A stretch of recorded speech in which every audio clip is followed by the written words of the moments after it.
Romanos 12, de 1 a 8. O texto da Sagrada Escritura nos diz o seguinte: portanto, irmãos, rogo-lhes pelas misericórdias de Deus que se ofereçam em sacrifício vivo, santo e agradável a Deus. Este é o culto racional de vocês. Não se amoldem ao padrão deste mundo, mas transformem-se pela renovação da sua mente, para que sejam capazes de experimentar e comprovar a boa, agradável e perfeita vontade de Deus.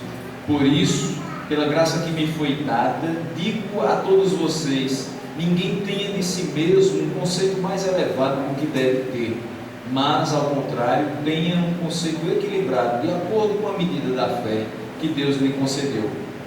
Assim, como cada um de nós tem um corpo com muitos membros, e esses membros não exercem todos a mesma função, assim também em Cristo nós, que somos muitos, formamos um corpo, e cada membro está ligado a todos os outros. Temos diferentes dons de acordo com a graça que nos foi dada. Se alguém tem o dom de profetizar, use-o na proporção da sua fé. Se o seu dom é servir, sirva. Se é ensinar, ensine. Se é dar ânimo, que assim faça.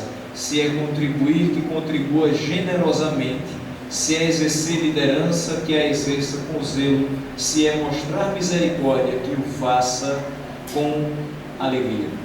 Vamos orar mais uma vez, meus irmãos, e não feche sua Bíblia, vamos meditar nesses 8 versículos nessa noite. Senhor Deus, queremos te agradecer por tudo que já foi realizado neste culto.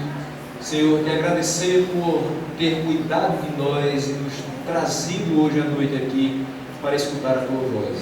Senhor, te agradecer por ter nos mantido fielmente à tua palavra e por ter nos sustentado para que hoje pudéssemos subir à tua casa e não somente dizer que o Senhor é bom, mas reconhecer a tua grandeza, o teu senhorio sobre nossas vidas. Senhor, nos sustenta, nos ilumina e nos orienta dentro da tua palavra. A oração que fazemos no nome de Jesus. Amém. Os irmãos podem se assentar. E quero começar dizendo, meus irmãos, que esses dias passados estava revendo um sermão que eu tive a oportunidade de ministrar em janeiro de 2015. Assim vão aí quase 5 anos. E eu percebi uma triste realidade que não se modificou nesses praticamente 5 anos. Que diversas comunidades têm realizado os seus trabalhos e cultos ao Senhor de uma forma apática. O que isso quer dizer? De uma forma sem vida, sem alegria, por vezes desinteressada, como se a gente estivesse apenas cumprindo uma tabela vindo no domingo à noite, e como se eles necessitassem de uma motivação extra para fazer a obra. Se eu pregava em 2015 e eu percebia desde muito antes que as comunidades que eu passava naquela época tinham algumas características de começava o culto, alguém estava sentado e olhando para baixo. Começava um momento de louvor e aquela pessoa continuava olhando para baixo. Daqui a pouco vinha um momento de ação de graças e aquela pessoa parece que não tinha um motivo para agradecer a Deus. Então ela não interagia com o momento de ação de graças. Começava a ministração da palavra e é como se nada estivesse acontecendo. A Bíblia fechada de um lado, o celular ligado do outro, os olhos vagavam por toda a extensão do templo, menos naquilo que estava sendo realizado. Terminava o culto, canto final, confraternização dos irmãos, aquela pessoa que entrou muda, saía falava. Parece que não tinha acontecido nada de diferente com ela naquele dia. E eu faço como Paulo, digo-lhes a verdade, não minto. Às vezes era eu essa pessoa. Às vezes era eu essa pessoa que estava ali ouvindo, sentado no banco, o que estava sendo pregado, mas não estava interagindo com o culto. Parece que eu não estava entendendo o propósito de estar ali. Infelizmente, eu ainda consigo ver a mesma coisa. Graças a Deus, não em mim mais. Porque se assim eu continuasse, como pregaria a palavra? Sentindo apatia, sentindo desinteresse pelo que está acontecendo. Mas, ainda tenho visto que algumas pessoas sobem à casa de Deus e, ao invés de ter no coração a motivação de louvá-lo, de honrá-lo, de agradecer a Ele por todos os benefícios que fez para com ela, tem a motivação apenas de dizer: hoje é domingo, então eu tenho que ir. E eu gostaria muito que nessa noite, nessa nossa meditação, a gente pudesse sair daqui não mais motivados, porque motivação a gente já tem. A gente não pode perder a motivação de servir ao Senhor, e a gente vai ver muitos e muitos motivos aqui para que a gente possa louvar o Senhor, mas que a gente saia relembrando por que nós estamos aqui. Nós somos o corpo de Cristo, e o corpo precisa funcionar com todos os seus membros. Cristo entregou o seu corpo para que nós fôssemos feitos seu corpo, terrenamente, juntos com a mesma motivação, trabalhando sob a orientação do mesmo Espírito, para a glória do mesmo Senhor. Então, eu quero hoje refletir com os irmãos sobre o corpo de Cristo e as suas funções, de modo que a gente lembre que nós temos sim serventia na casa do Senhor. Nós temos a nossa função, e que o nosso Pai nos dá um grande privilégio de fazer o que fazemos. Às vezes a gente acha que o simples sentar, ouvir alguém e orar por ele não serve de nada, mas pode ser exatamente o que uma pessoa precisa hoje, e se você o fizer, você estará sendo um canal de bênçãos e um instrumento nas mãos do Senhor. Então, nos primeiros versículos, os primeiros 3 versículos, a gente vai refletir acerca de uma renovação da mentalidade para que a gente possa produzir na casa do Senhor. Olha o que aqui diz o versículo de número 1. Portanto, irmãos, rogo-lhes pelas misericórdias de Deus que se ofereçam em sacrifício vivo, santo e agradável a Deus. Este é o culto racional de vocês. O segundo versículo diz: não se amoldem ao padrão deste mundo, mas transformem-se pela renovação da sua mente, para que sejam capazes de experimentar e comprovar a boa, agradável e perfeita vontade de Deus. Analisando esses 2 primeiros versículos do capítulo 12, vamos buscar entender que para melhor servir ao Senhor é necessário que nós tenhamos algumas coisas, algumas características. Paulo vai rogar a esses irmãos em Roma com base nas misericórdias de Deus, nas misericórdias do Senhor, para que eles se ofereçam em sacrifício vivo, santo e agradável a Deus, que é o culto racional deles. O que deve estar em nossa mente à luz desse texto, em primeiro lugar, são as misericórdias do Senhor. Essa é a primeira questão. As misericórdias do Senhor, pelas quais Paulo faz esse pedido aos romanos. Lamentações de Jeremias 3:22 nos traz a seguinte ideia: as misericórdias do Senhor são a causa de não sermos consumidos, porque as suas misericórdias não têm fim. Então, quando Paulo diz: rogo-lhes pelas misericórdias de Deus, ele roga por algo que nos faz não ser consumidos, e roga por algo que não tem fim. Ou seja, a nossa atitude de se entregar ao Senhor também não deve ter fim, semelhantemente às misericórdias dele. E ele vai dizer o seguinte: esse é o primeiro princípio motivador para o cristão ser produtivo na obra de Deus. O Senhor o tem sustentado fielmente pela sua misericórdia. Nós estamos aqui hoje simplesmente pela misericórdia de Deus. E você não precisa ter passado por coisas semelhantes às quais nós temos passado nos últimos anos. De vez em quando a gente comenta: meu Deus, como os últimos anos foram complicados. como cada ano trouxe desafios para a gente, como a cada ano a gente vai amadurecendo no carbureto, e parece que eu não tenho a idade que tenho, parece que a experiência de vida me faz pensar muito mais na frente. A gente vai ficando com aquela casca dura, tanto levar pancada da vida, mas ao mesmo tempo vai percebendo que quanto mais a gente tropeça, quanto mais a gente leva pancada, mais a misericórdia de Deus nos sustenta, porque a gente continua de pé. Se não fosse pela misericórdia de Deus, a gente já tinha caído muito tempo. Se não fosse pela misericórdia de Deus, a gente já tinha desistido há muito tempo. Mas Ele não nos chamou para desistência, nos chamou para avançar em seu nome.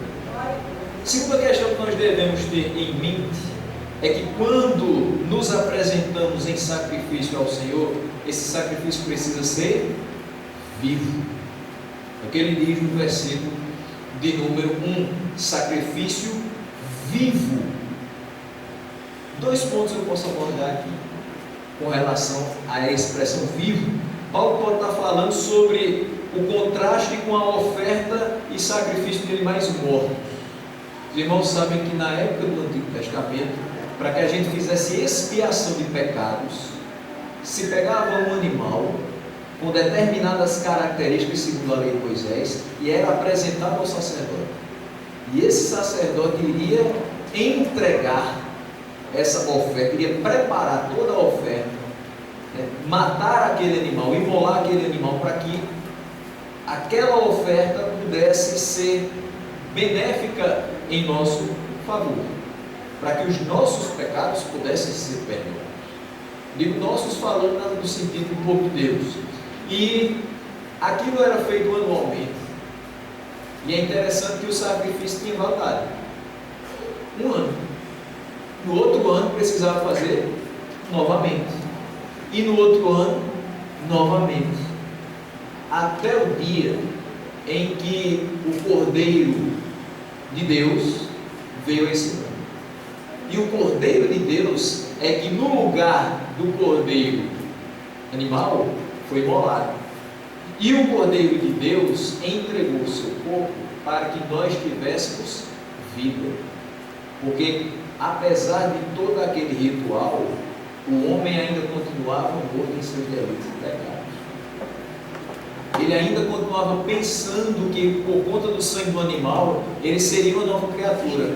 Mas durante os outros 365 dias, até o próximo sacrifício, ele continuava pecando, e pecando, e pecando, juntando, acumulando pecados para que aquele dia tivesse a tua validade. Porque se não tivesse pecado, precisava de sacrifício. Mas o volume de pecados era tão grande que todos os anos tinha um sacrifício diferente para ser feito. E é interessante que se a gente for pensar na nossa vida, pelos pecados que ainda hoje cometemos, porque a natureza pecaminosa ainda habita em nós, apesar de sermos sim pecadores regenerados, mas nós deveríamos apresentar sacrifícios todos os dias, se fosse com essa mentalidade, porque todos os dias nós pecamos. E o volume é tão grande que se a gente apresentasse todos os dias, ainda assim a lista de pecados para serem confessados é imensa. Às vezes você diz, mas hoje eu não fiz nada de mal. Acho que hoje eu passei em branco nos pecados. Não, a gente não passa em branco nos pecados. Porque as mínimas coisas nos tiram do propósito de simplesmente servir a Deus. Pouquíssimas coisas nos irritam, nos desanimam, nos entristecem, e nisso a gente começa a fazer algo que a gente parece que é craque, murmurar. Crente adora murmurar. E principalmente quando as coisas estão de fato ruins. Aí é que ele se lamenta, e ele murmura, e isso é pecado. Se você não fez nada de grave, se eu não fiz nada de grave durante o dia, mas eu murmurei, eu pequei contra o Senhor, que tem me dado muito mais do que eu penso e muito mais do que eu mereço. E meu sacrifício ao Senhor precisa ser vivo. O sacrifício de Cristo foi um sacrifício vivo. porque através da sua morte Ele nos deu vida. E essa vida que Ele nos dá, e essa vida que nós temos para viver, precisa ser vivida para Ele. Então por isso que o nosso sacrifício não é um sacrifício de tolo, não é o sacrifício de levar um animal para ser imolado, é o sacrifício de toda a nossa vida para a glória dele. Há tempos que se fala muito a respeito do dízimo. É uma discussão imensa na igreja mundial, não é só aqui no Brasil. Acho que lá fora o pessoal também tem problemas em colocar a mão no bolso e ofertar para o Senhor. Mas quando se fala nisso, muitas pessoas hoje questionam o porquê de em 2019 você tem que dar 10% do seu salário para a casa de Deus. E muitos colocam, mas Deus não precisa de dinheiro. Treinador do da prata, ele não precisa de dinheiro. Mas a questão é simples. Olha direitinho as coisas que estão expressas ali de Mateus 5 até Mateus 7. E você vai perceber que na lei se dizia determinadas coisas, porém hoje Cristo nos diz diferente. A lei pedia que nós olhássemos direitinho para onde os nossos olhos estavam apontando e que a gente guardasse os nossos olhos e que a gente guardasse o nosso coração com aquilo que a gente via. Imagine que uma pessoa faz algo contra você e você vê a coisa sendo executada na sua frente e o seu coração começa a ficar enraivecido contra aquela pessoa. Você começa a alimentar rancor, ódio, sentimentos dos mais perversos possíveis. E naquela época, geralmente as coisas se resolveriam na ponta da espada, no fio da espada. E aquele que matasse seria responsável pelo sangue do produto do seu homicídio, daquele seu próximo que foi morto pelas suas mãos. E o Senhor diz, ouviste o que foi dito, não matarás. Porém, hoje eu vos digo que se você se aborrecer do seu irmão, você já é culpado da morte dele. Olha como o peso é muito maior. Então, quando hoje nós falamos, mas a lei de Moisés estabelecia que você deveria dar o dízimo das hortaliças, você deveria dar o dízimo do produto do campo. Quando nós chegamos à idade moderna, isso se transfere para o nosso recurso. Até que a palavra de Deus diz, dê as primícias da sua fazenda. Fazenda e renda dá no mesmo. Então, quando começam a questionar, por que a gente tem que dar 10%? Eu questiono também, por que não 100%? E isso eu estou tocando no dinheiro, eu estou tocando em você, em mim, na nossa vida. Deus não exige que nós demos simplesmente 10% daquilo que a gente ganha ao final de um mês. Deus requer de nós santidade e produção para o seu reino, 100% da nossa vida para Ele. É isso que Ele quer. É muito mais pesado. Às vezes a gente fica, mas será que eu vou conseguir viver com 90%? Você fica até com menos. Mas Deus não vai aceitar menos do que 100%. O nosso sacrifício precisa ser vivo, 100% vivo. É vida inteira e integral para o Senhor. Mas Paulo também poderia estar falando com relação à expressão vivo, que o nosso culto e o nosso trabalho para o Senhor deve ser realizado com vida, porque nós temos nova vida em Cristo. Eu não quero ser chato com você hoje, mas normalmente a gente escuta a seguinte expressão: quando eu estava no mundo eu virava a noite, quando eu estava no mundo eu pulava, eu me acabava e nunca cansava. E às vezes a gente diz, e por que para Deus a gente não faz a mesma coisa? Eu sei que isso é um pouco chato, porque a gente bate na tecla tantas e tantas vezes, e você não tem que olhar para o que você fazia no mundo, esqueça aquilo. O velho homem já não existe mais.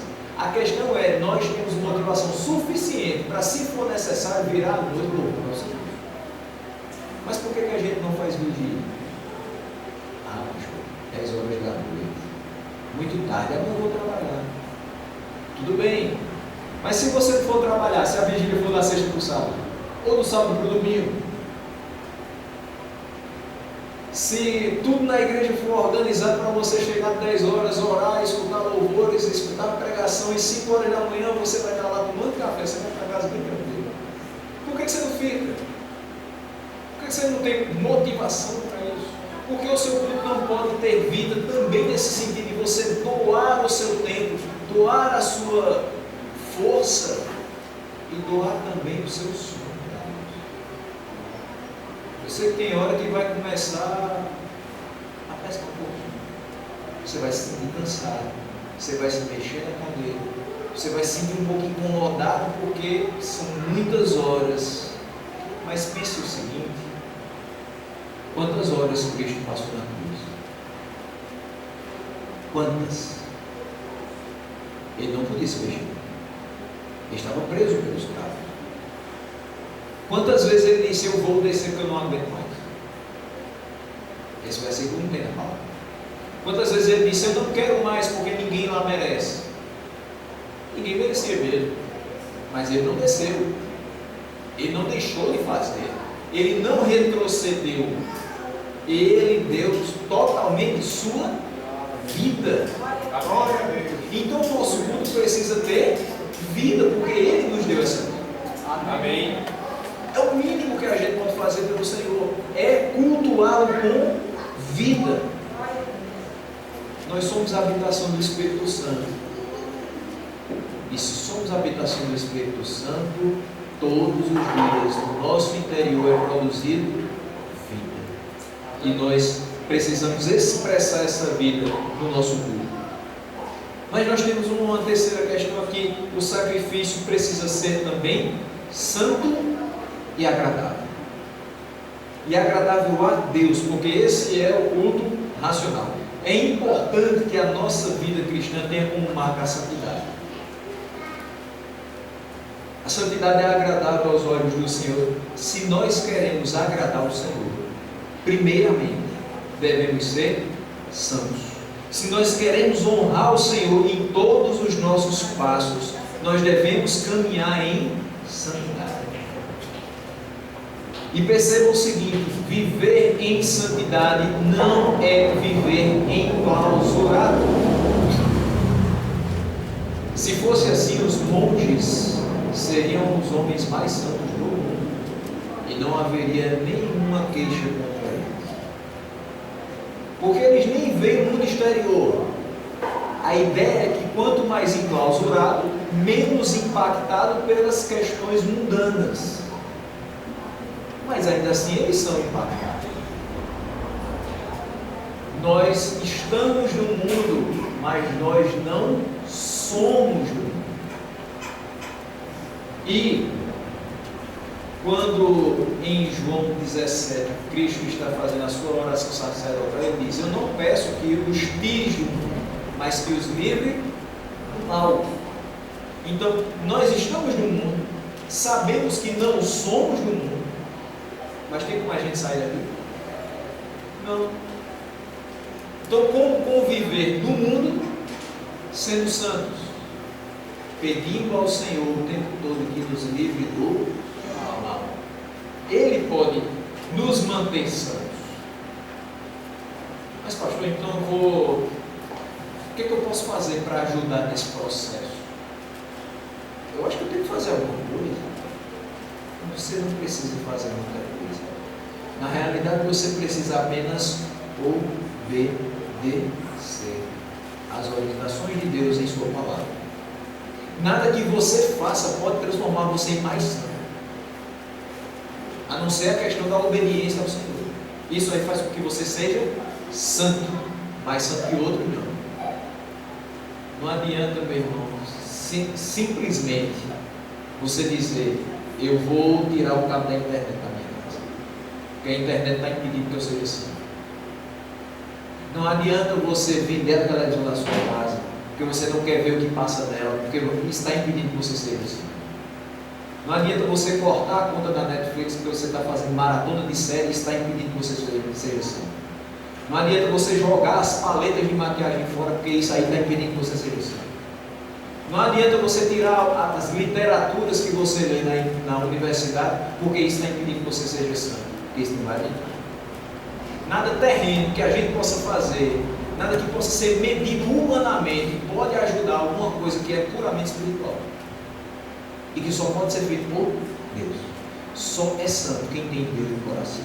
Só é santo quem anda no caminho do Senhor. Só é santo quem lê a palavra de Deus e guarda no seu coração e põe em prática. Amém. Todas as outras coisas são penduricalhos que a gente acha que está ajudando Deus a nos manter santos, mas não adianta.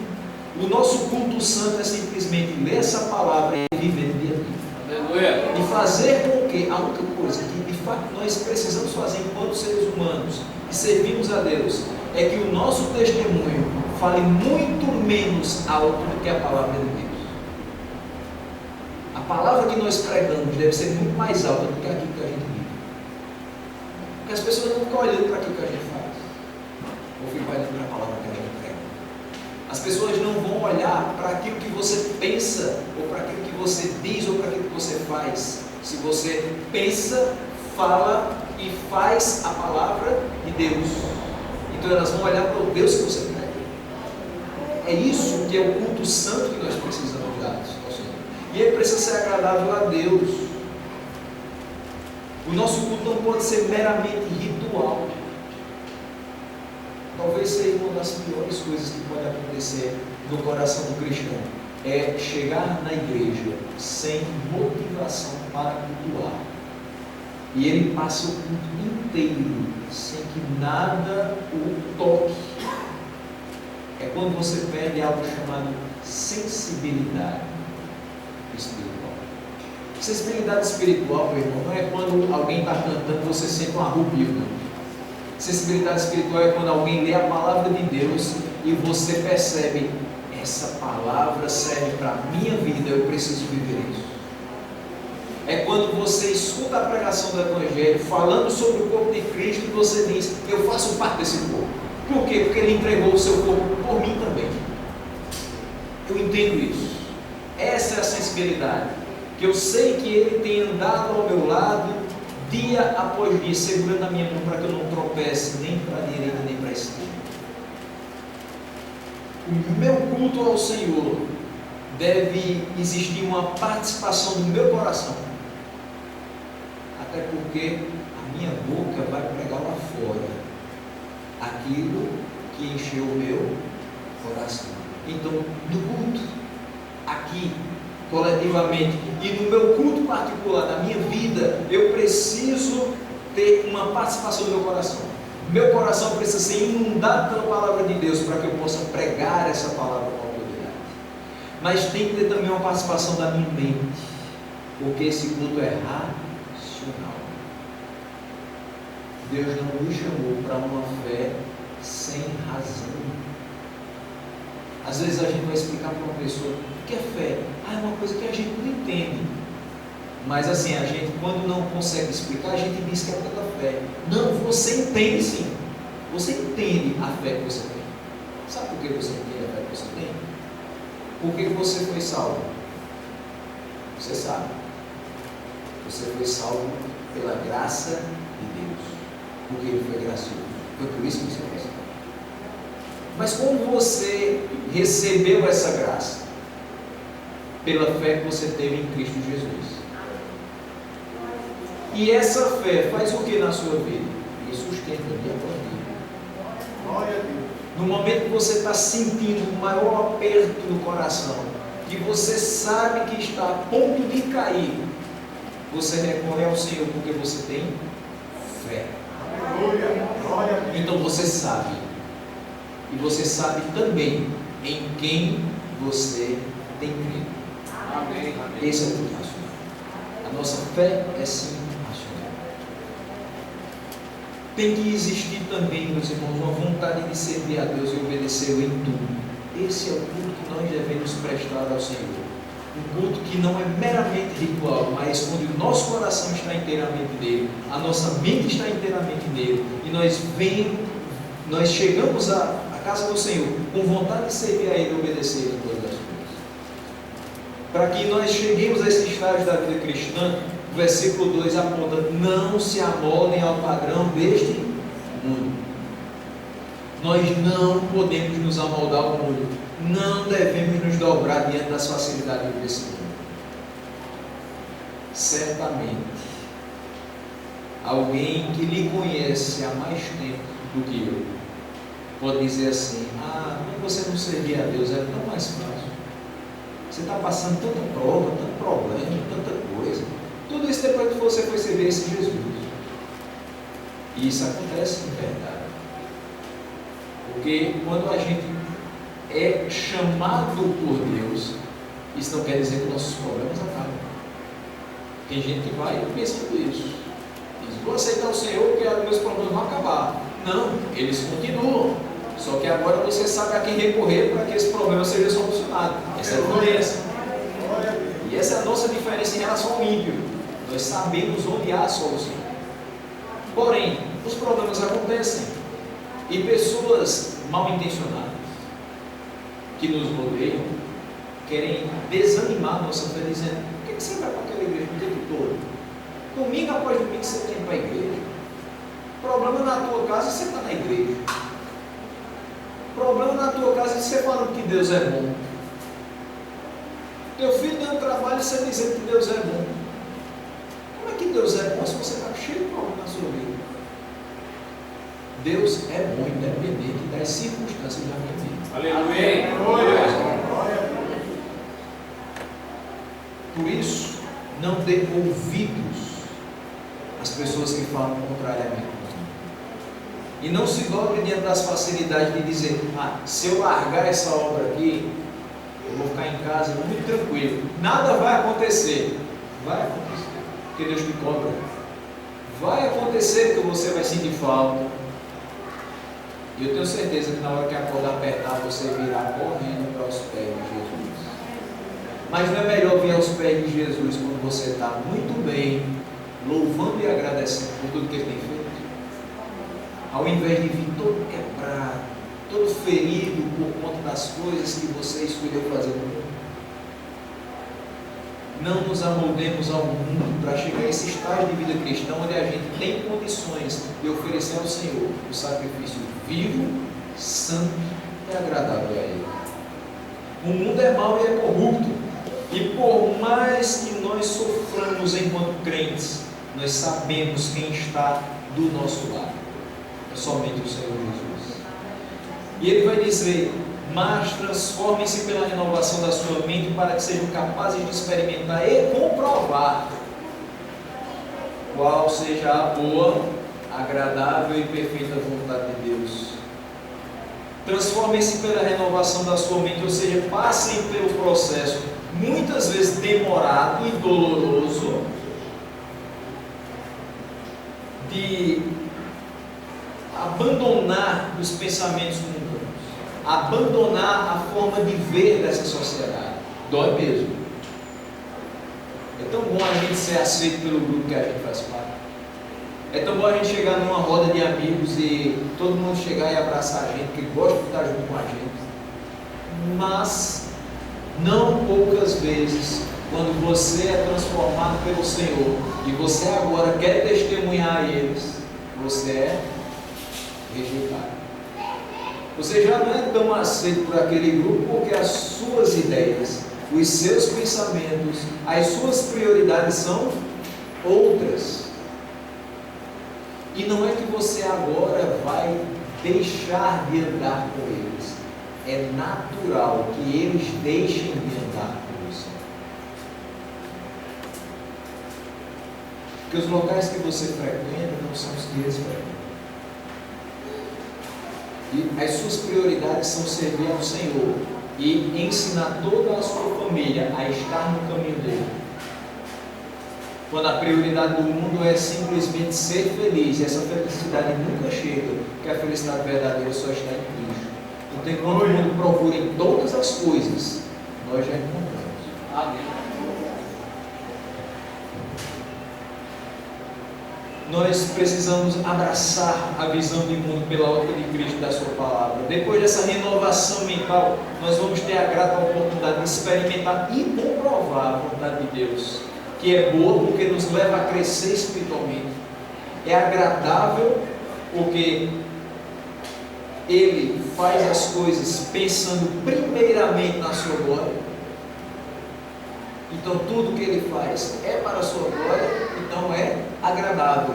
Tudo que nós fazemos, segundo 1 Coríntios 10, 31, tem que ser para a glória dele, então também tem que ser agradável. E é também uma vontade perfeita, pois nela não há falhas, como nos projetos humanos.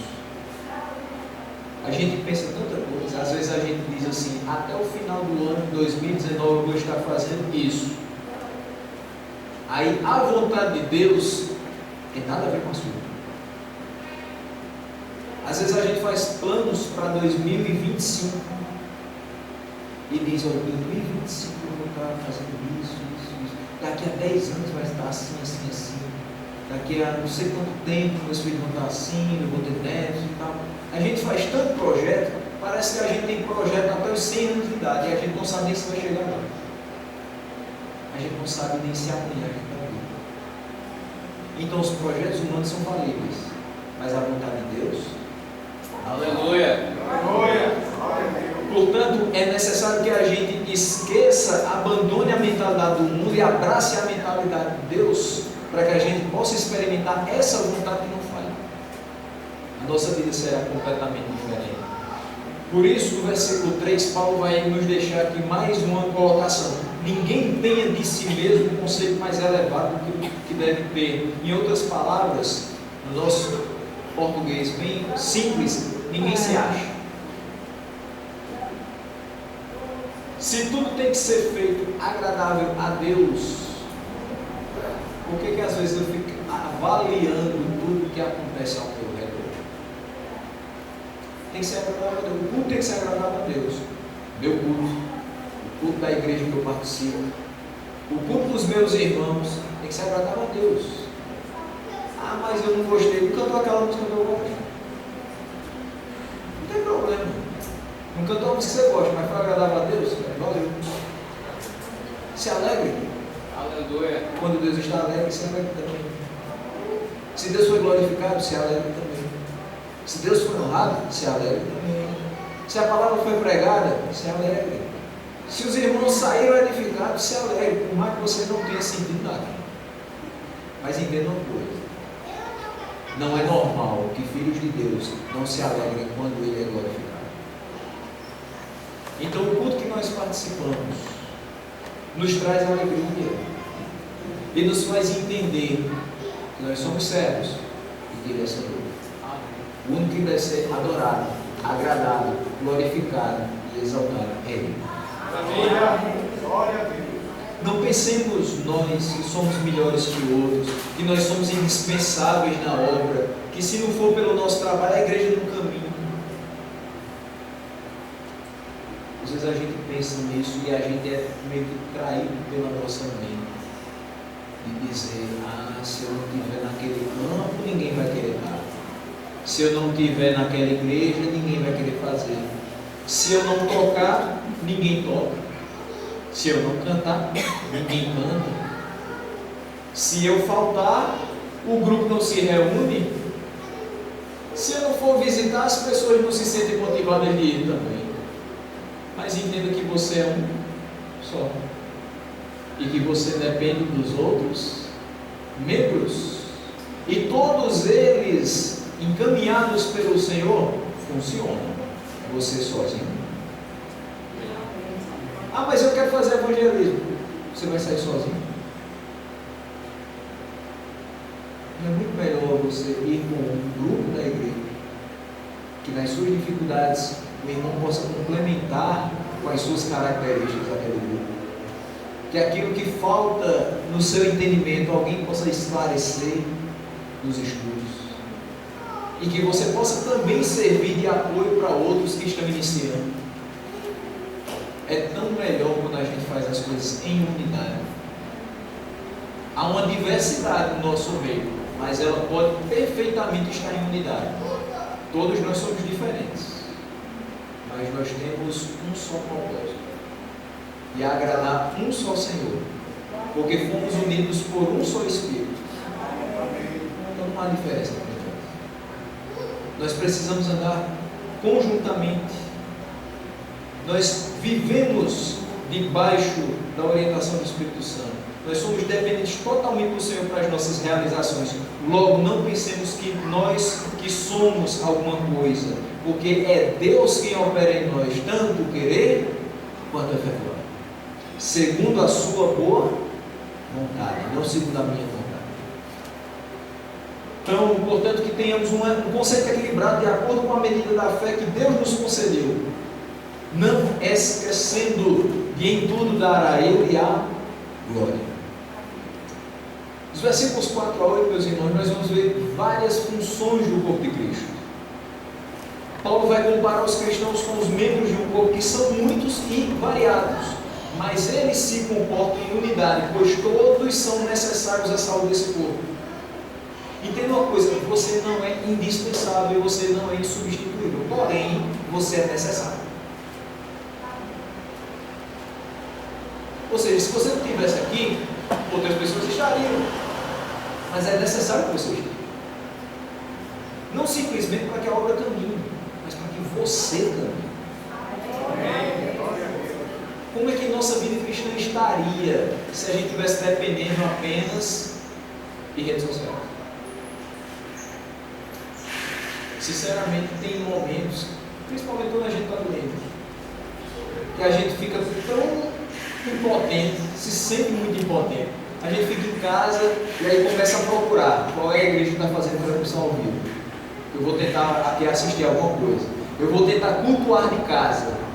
Não existe coisa mais deprimente na vida cristã do que cultuar de casa, porque você não cultua.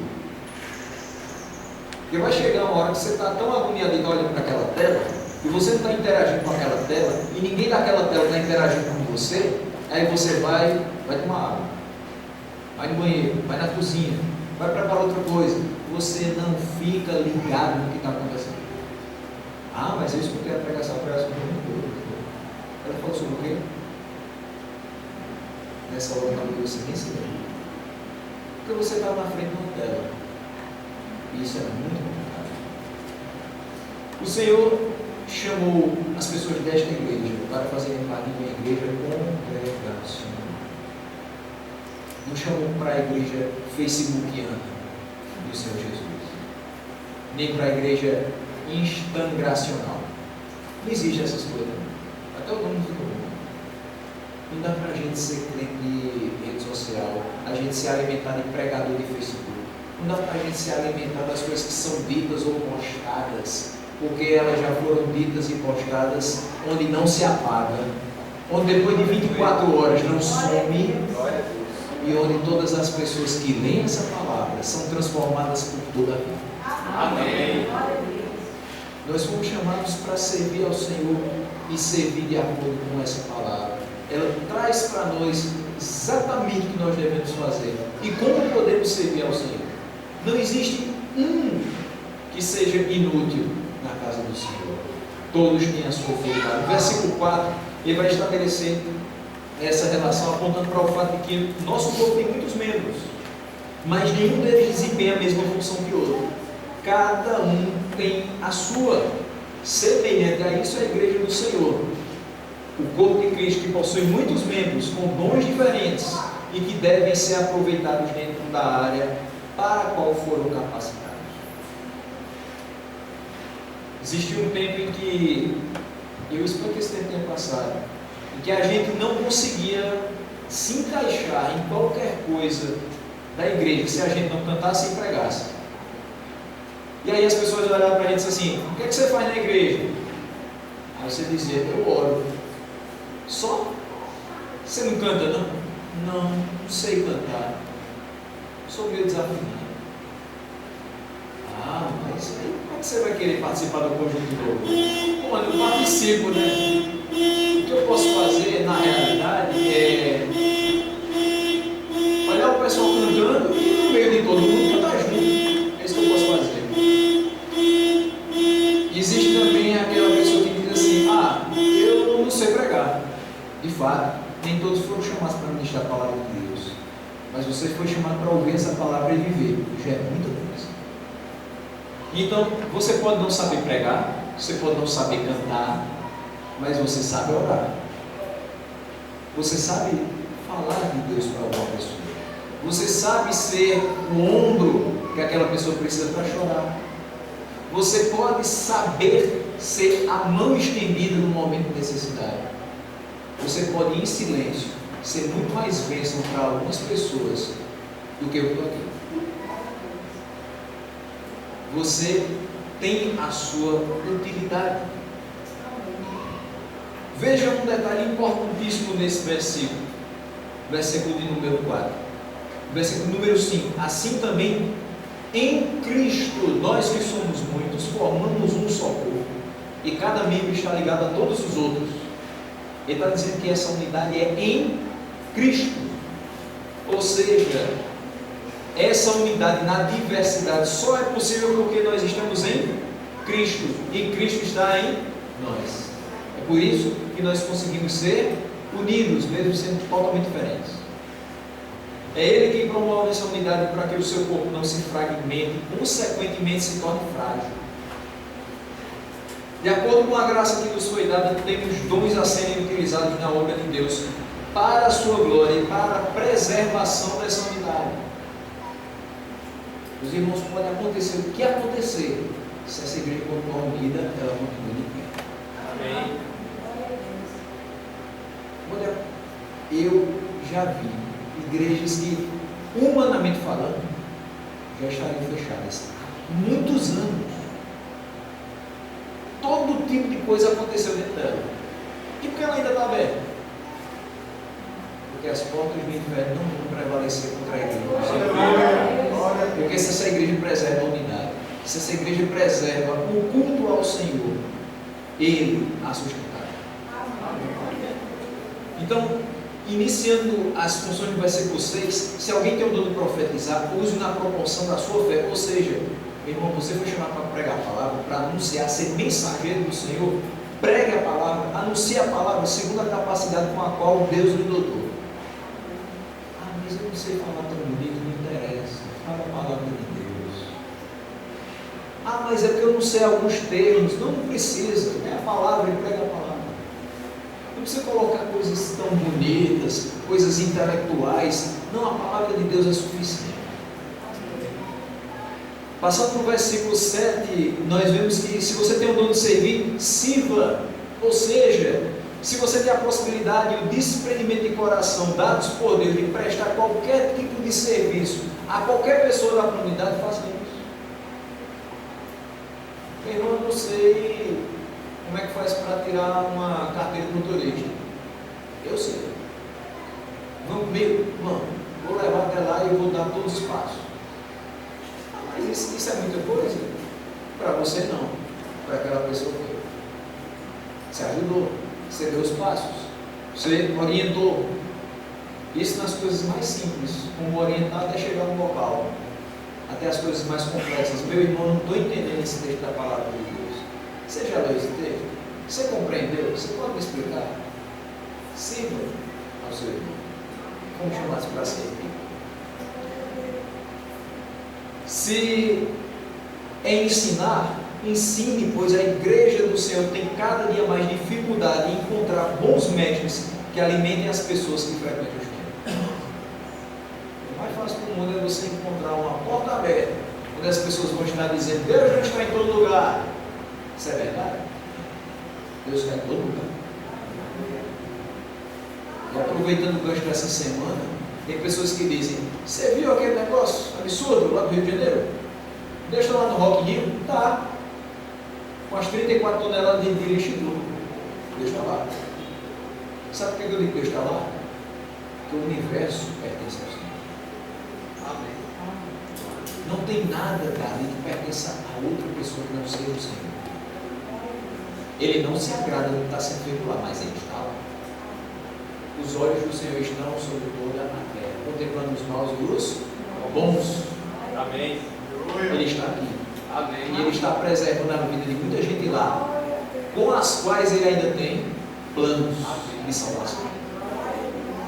Tem muito filho de crente lá, que a mãe está exatamente agora, com os joelhos dobrados, dizendo: Senhor, tem misericórdia do meu filho, traz ele em segurança.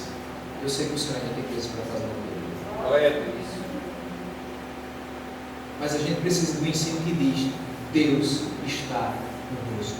Deus é o nosso refúgio e fortaleza. Deus é o nosso socorro bem presente na hora da angústia. Nós precisamos de pessoas que ensinem aquilo que creem. Então, se você for chamado para ensinar, ensine. É importantíssimo, meus irmãos, nós temos professores de escola bíblica, discipuladores, oficiais, pastores bem preparados na palavra, para que o ponto forte produza uma igreja forte. No versículo 8 ele continua a expor mais algumas funções que podem ser exercidas no corpo de Cristo. Se é dar ânimo, que assim faça, ou seja, exorte o próximo a trabalhar para o Senhor em algo com o qual ele se identifique. Meu irmão, eu queria tanto que você participasse do louvor com a gente, mas eu não me identifico. O que é que você gosta de fazer? Cuidar de criança. Então, tem um departamento infantil. Então, vai lá, meu irmão. Eu lhe animo a trabalhar no departamento infantil. E aí eu lhe animo, você é homem também, a trabalhar no departamento infantil. Porque parece só as irmãs é que gostam de trabalhar com as crianças. Vai lá, você desajeitado, meio sem saber muito lidar com as crianças, às vezes com o barulho que elas fazem, às vezes com as coisas que elas começam a brincar. Mas seu dia você vai. E você vai precisar dessa experiência. Então dê também da experiência para cuidar das crianças da igreja. Então anime as pessoas a trabalhar com que elas se identifiquem, que elas saibam fazer, que seja produtivo para a vida delas, para a vida da igreja, para o corpo de Cristo. Se é contribuir, contribua generosamente. Deus te deu condições suficientes para que você viva sem murmuração. Portanto, com muita gratidão pelos bens que você adquiriu, contribua para a manutenção da casa de Deus. E se envolva nos projetos que esses recursos vão permitir ser feitos. Se é exercer liderança, exerça com zelo, não visando ser superior aos demais, mas buscando o bem coletivo e a glória de Deus através da sua vida na comunidade que você participa. Eu sou líder de alguma coisa. Não, você está apenas à frente de algum grupo. O grande líder está acima das nossas cabeças. O grande líder está também nos nossos corações. A Ele devemos toda a honra, toda a glória e toda a satisfação da nossa vida. Nós precisamos ser coerentes e corretos com o Senhor. Se é exercendo alguma liderança, Senhor, eu sei que eu não sou absolutamente nada. E que se não for na tua dependência, essa minha liderança cai por terra em 2 tempos. Eu preciso da tua orientação para que essa liderança seja produtiva na tua casa. Se é mostrar misericórdia, que eu faça com alegria, cuide de pessoas que estão enfermas. Uma das coisas também mais tristes que a gente, infelizmente, ainda vê na igreja do Senhor, aqui não, em outras igrejas, mas a gente vê pessoas que não visitam enfermos.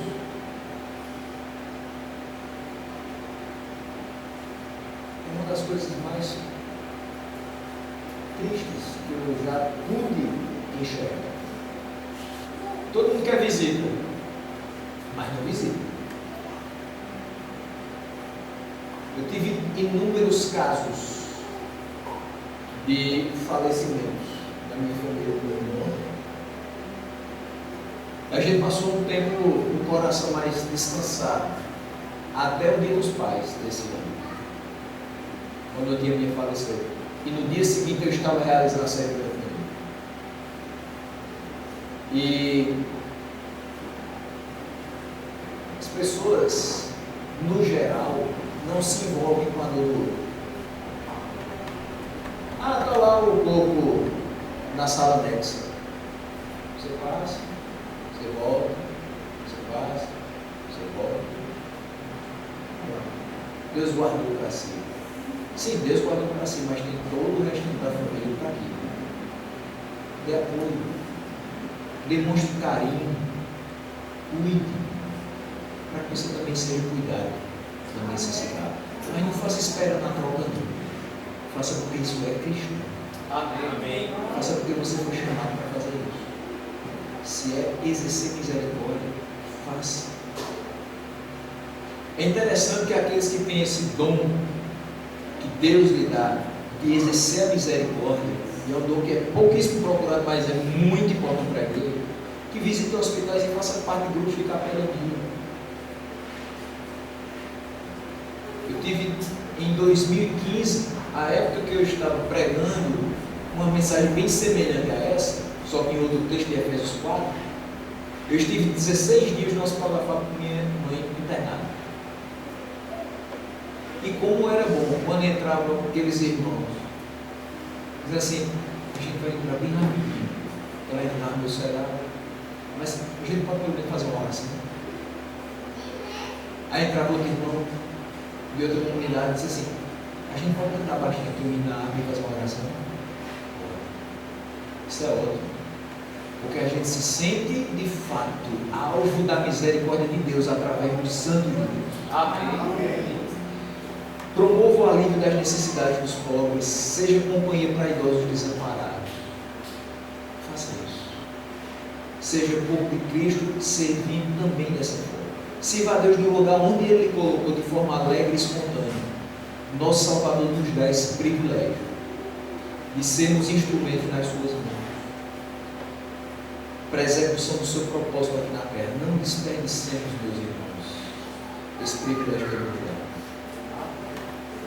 Que nós possamos nessa noite guardar essa palavra e que o Senhor possa nos abençoar e reanimar a nossa vida e nos motivar novamente, mais uma vez, todos os dias da nossa vida, para que a gente sirva a Ele da maneira que Ele nos chamou para sempre.